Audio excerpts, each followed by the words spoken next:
from Las Vegas, and welcome to the EOG Sports Hour. John Kelly with you on a Wednesday night. Glad to be representing EOG. The three letters stand for Eye on Gaming.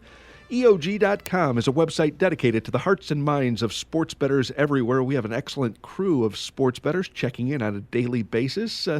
Some providing some interesting analysis, and others there to lurk and see what others have to say. I was there this morning when Seanie Mac posted his prospectus on the Philadelphia Phillies 2015 MLB season. Seanie Mac is our featured guest on tonight's program, a 29-year-old sports bettor from Pennsylvania who's provided some excellent selections the last few weeks here on the show. I've got him documented 5-1 from 6 selections in last week. 2 plays, 2 underdogs, 2 winners. He liked TCU plus the points over Oklahoma and the St. Louis Rams plus the points over the Philadelphia Eagles. Now, before you say, well, he got fortunate with the Rams scoring the final 21 points of the contest, do give the man credit for getting the Rams at +7 over the Philadelphia Eagles. That game at Chris closed at Philadelphia 4. And Seanie Mac also told us to play the TCU Horned Frogs at +5 early in the week before money came for TCU. The home dog crashed, and Oklahoma closed just a 3-point favorite, a limp favorite. TCU won that game 37-33. Seanie Mac, good evening. Welcome to the show. What's going on tonight, John? Before we get started, I'd like to send a quick shout-out to one of my lifelong friends, Petey, who's going to be listening tonight. He's the only person that I've ever folded Pocket Kings pre-flop to him, and because I knew he had Pocket Aces. We've been playing poker that long together that I knew that when he 4-bet me, that he had aces and it was time to lay down. Is he also a sports bettor, Seanie Mac? He is the person who introduced me to this wonderful world of sports betting, actually. And can he gamble and win? Yeah, he can win. You know, he's I would say he's not a volume player, but I definitely talk to him every week about the Eagles, and so far this year we have been on the correct side of every Eagles game. You know, sans the first game where I didn't quite want to lay the double digits or take the double digits. I passed off, but other than that, we've both together been on the correct side of all the Eagles games so far. The Eagles play at home this Sunday night against the New York Giants. We'll ask Seanie Mac about that game later in the program. Seanie's coming with 3 plays on tonight's program, 2 college football selections and an NFL play. You nailed it with the Philadelphia Eagles offensive line. You said there were holes in the line. Something tells me that's what the market was reacting to. It's interesting. You hear a lot of people talk about sports and sports betting, talk about football handicapping and try to forecast winners of football games, but very few analysts, Seanie Mac, talk about the offensive and defensive lines. I think that's where a lot of bets are won and lost.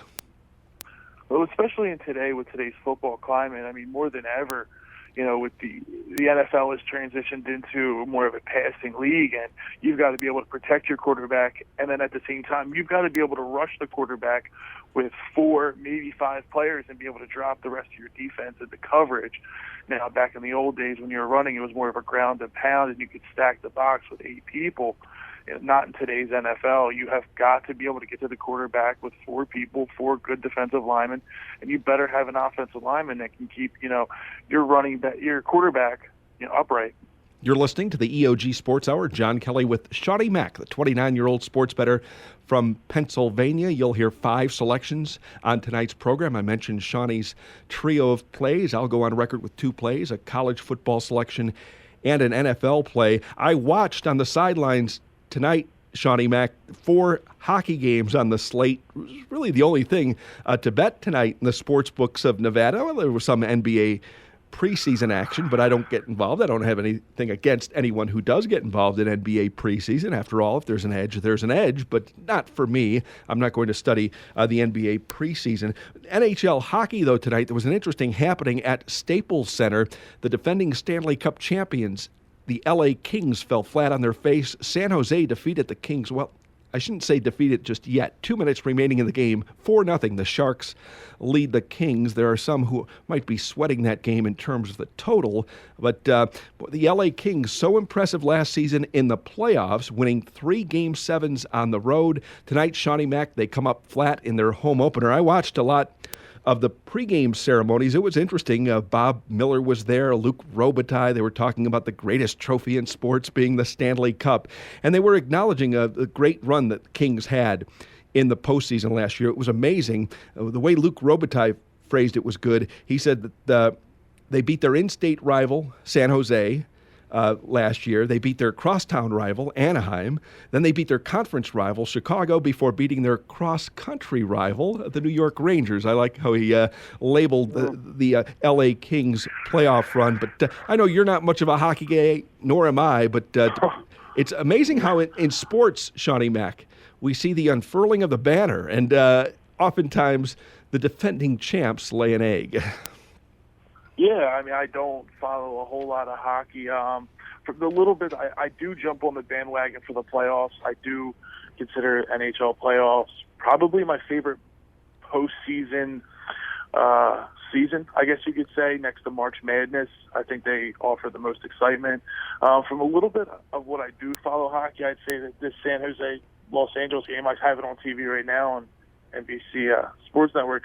Isn't it kind of indicative of what these two teams are? The Sharks seem to be really good in the regular season, and then the Kings are a team that really comes alive in the postseason. That's just kind of what I followed a little bit over the past couple of years. Goaltending with Jonathan Quick usually bails out the Kings in the playoffs, and Niemi, who gave up no goals tonight, usually the opposite for him in the playoffs. It's a lesson in other sports, too, Seanie Mac. I see baseball where the four underdogs all captured their respective playoff series this past week.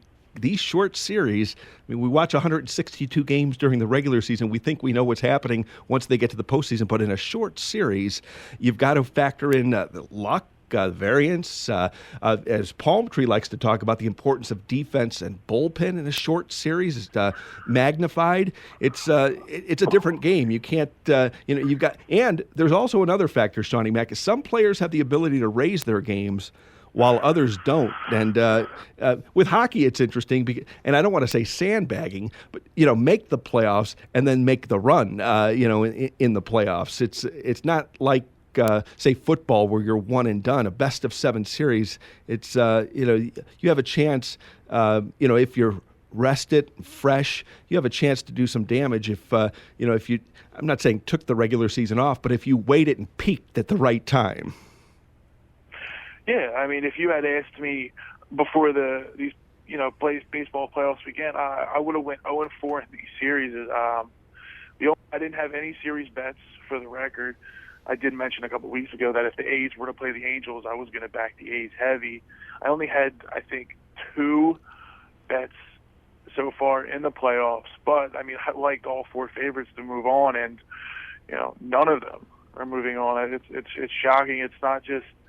I think it's also, you look at how some of these teams lost. I mean, Clayton Kershaw, collapsing on short rest and getting smashed in the first game of that series, and the Tigers, just, if you're throwing out Verlander, Scherzer, and Price, you've got to be able to do better than what they did, and they just didn't. And I think you saw, the difference in coaches. I don't think Don Mattingly's a real good coach. I think he's more of a figurehead. But Mike Matheny and Buck Showalter are 2 guys that I think are real good coaches, and whether or not the Cardinals are stealing signs, got to be able to adjust to that if you're Don Mattingly, and they didn't adjust. Every time the Cardinals got a runner on second, it was almost instant that, the guy at the plate knew what was coming. And those are just, you've got to be able to identify that and not let that happen, regardless if you got the Cy Young and probable MVP on the mound. I just thought that, the Dodgers and the Tigers were 2 poorly coached teams. Mm-hmm. And a lot of it, too, I think, is the overall team philosophy and overall team administration. goes to the advanced scouting. I think that's a factor that's not talked about much in the MLB postseason, is, how to beat another team, head to head, and strengths and weaknesses, and exposing a team's weaknesses, and identifying a team's strengths and being able to pitch around that hitter or two that could do some damage in the postseason. A lot of it is game management and philosophy going in. And you're right, teams like the Cardinals, now the Orioles with Buck Showalter, who was so close to winning a title with the Yankees, and the Diamondbacks, and now has a title here at his hands with the Baltimore Orioles, favored in the American League Championship Series, at least to get to the World Series. But Yanks won a title when Showalter left, so too did the D-backs, but a lot of that was Buck's building and that team philosophy and playing smart on the field. And we'll see what happens here with the ALCS and NLCS. They begin Friday and Saturday, respectively. Seanie Mac, Baltimore in Game 1 sends Tillman to the hill against Kansas City's James Shields at Pinnacle right now. Baltimore, a $1.25 favorite. The total is 7 over. Any thoughts on Game 1 or the series at large? Baltimore, a $1.40 favorite. For Game 1, it's tough for me not to back James Shields. He's just been, this is the exact reason why they got him. He's just been solid his whole career. As far as the series goes, if either team moving on from a fan point is fine with me. I like both of the teams. I think they're both very fun to watch. From a gambling point, I don't have much of an opinion on that series. Actually, I don't really have much of an opinion on either series. For as far as series wagers go, I'm going to try to look to bet individual games, maybe some props and totals. I did have a loser the other night on for the first run. Will there be a run scored in the first inning of? I can't even remember what game. That might have been the Nationals game, and stuff like that. A lot of times, no run scored in the first inning is often heavily shaded. To whereas my model's giving me it should be plus 119 and it's plus 135. Usually I'm going to take a small shot on the yes, there will be a run scored. Other than that, John, no, I don't. I'm just kind of sitting back and enjoying this playoffs. I'm not forcing bets. I've never been a very good sports bettor when it comes to baseball. It's always given me problems. Identifying that over the last 3-4 years has really helped me, increase winning, increase profit, not forcing bets, and mostly right now just focusing on, college football and the NFL, maybe try to mix in, some early season hockey. And I won't be betting the NBA preseason at all, although the Sixers did win tonight, so that's always good. A big preseason win over the Hornets.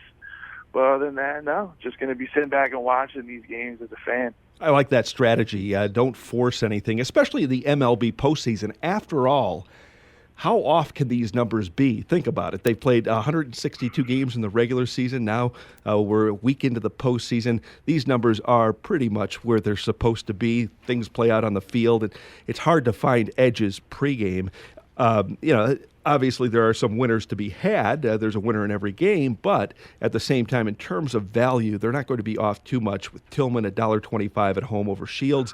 And the Saturday game, Game 1 of the NLCS, what a sweet pitching matchup. I love both guys. Adam Wainwright, Madison Bumgarner. Oftentimes what I do, I'll have a stable of pitchers that I back. These are two in my stable. I wouldn't fade either one. Wainwright, $1.32. The total on the game, 6.5 under. Both are tough as nails competitors, and you really don't want to be betting against either guy. Although Bumgarner does come off a loss. Wainwright had the win in Game 1 against the Dodgers, but he didn't look that good. So both coming off subpar efforts, maybe under, but maybe not. 6.5 under. Again, very little edge whatsoever. They make you pay for it is what they do, and there's no margin for error. A crooked number in any of these early innings, and your head's on the block the rest of the way. And Seanie Mac, I like what you said. You've got to know what you do well. You've got to know your strengths and play where you're strong.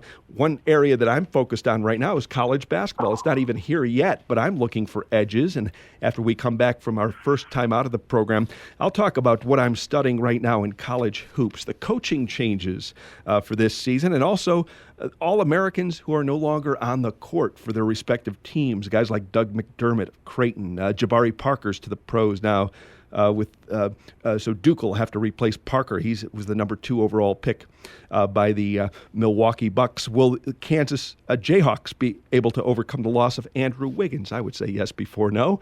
He's in the NBA now, too, playing with the Minnesota. Well, actually, he's with the Cleveland Cavaliers now as Wiggins traded in that LeBron James deal. But I'll tell you what I look for in college basketball, how I try to set up the season before it arrives. We'll do that when we return here on the EOG Sports Hour.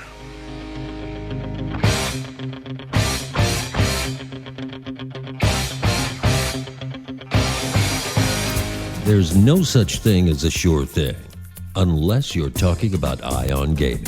Ion Gaming is a website dedicated to the hearts and minds of sports bettors everywhere. If you're looking for smart, sophisticated sports handicapping information and insight, go to EOG.com. If you're looking for the latest news on the ever-changing landscape of Nevada's race and sportsbook industry, go to EOG.com. If you're looking for the most recent developments involving the worldwide sports betting scene with an emphasis on the leading sports books in San Jose, Costa Rica, go to EOG.com. And finally, if you're looking to join an online community of sports gamblers where registration is free and the information is priceless, go to EOG.com. You get the idea. Why gamble on other sports betting websites when Ion Gaming is a sure thing? And I love a sure thing. Hi, this is Rick Alec, president of Sports Options. Sports Options is a sports information tool designed to give sports bettors of all types the necessary edge needed to improve their bottom line.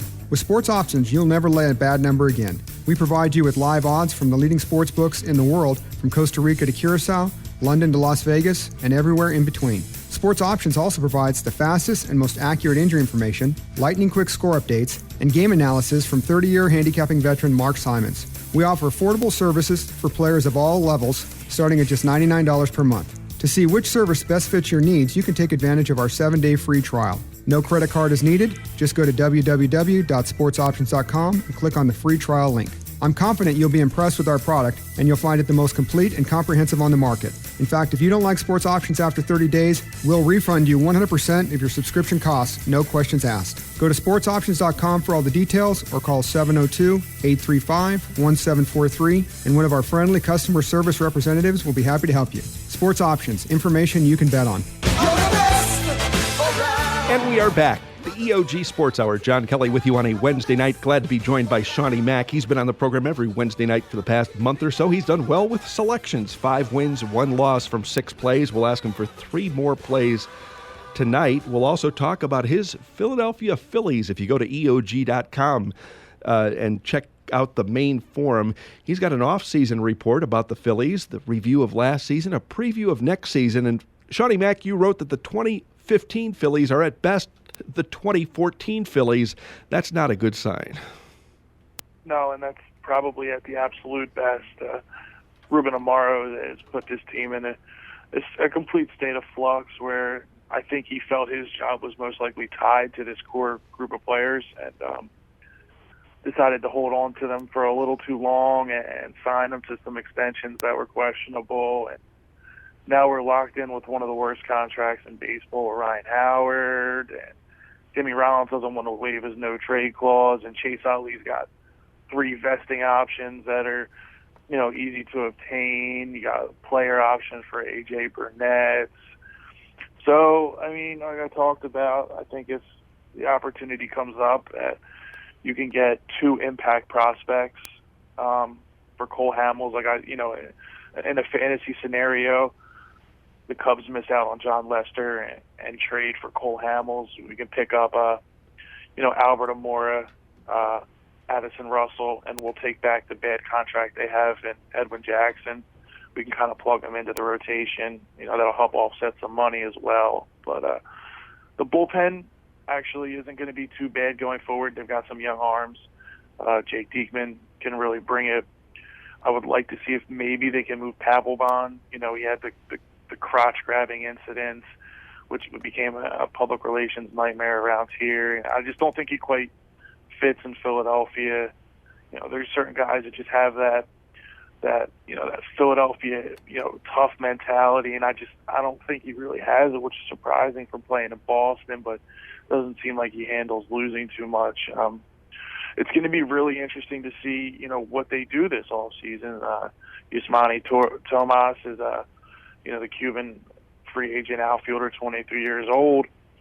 It seems that, he has the power and the tools and the age that is going to warrant, 7-8 year, $100 million contract. I think the Phillies can only sign him, though, if they're going to relieve some payroll via Cole Hamels.